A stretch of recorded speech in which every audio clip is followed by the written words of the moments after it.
Mwandiki munene wa rwang'iro leba ariwa mubango ya thirikari ya Kenya yo wiki ya Kenya nthigurune cia OOME kurita ngwino no yutite na mbere akiwa mwanya yo Middle East na Kenya Akenya ne bakuthana ne baiko kiri nthiguru ingi kurita ngwino akiwa mubango yo kethera ukeguna kinyantu bara bari na mawathe.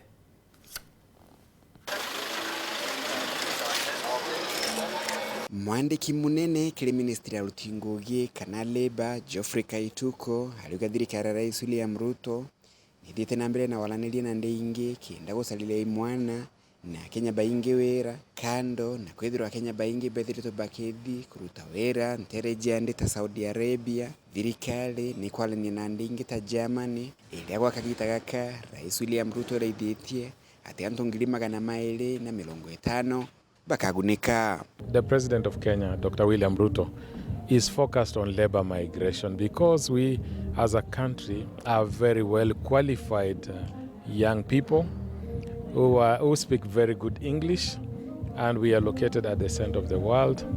And so, because we are a country that has surplus labor, we need to export this labor to countries that need our kind of labor. It's a multi-agency space, but Minister of Labor is the one that has prepared the bilateral labor agreements. We'll engage in negotiations with our Germany, Saudi, American, Canadian, and Australian counterparts, and any other country. So we are the ones leading that process. Kulinga na PS Kaituko, mutaratara jugatigira Kenya, ni gutongeria kironenkaniri bwa wira, kirende jianja, kwa ino, ndia Nigeria, ndia Philippines, na ndia India, nijo itongeletie kiri mupango jo.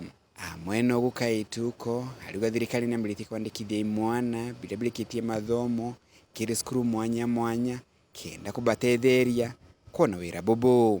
We are in the process of coming up with an elaborate labor migration strategy and plan that will make Kenya the leading labor market in Africa.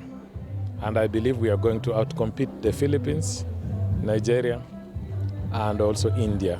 Currently, those are the countries dominating the market. We are in the process of establishing a database of all graduates from our different institutions, not just NTHII. And we've received so far 11,000 graduates into our database from the NYS.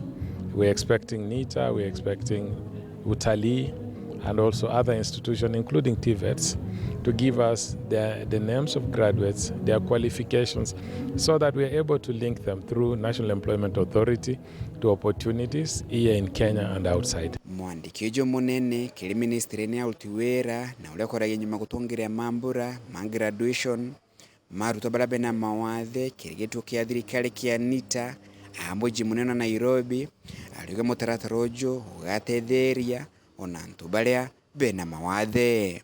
I want to encourage Kenyans, and especially those who are living with disabilities, that they need to embrace this kind of program because it will equip them with the kind of skills that will make them employable. Thanks to COVID, today's world is a world of remote jobs.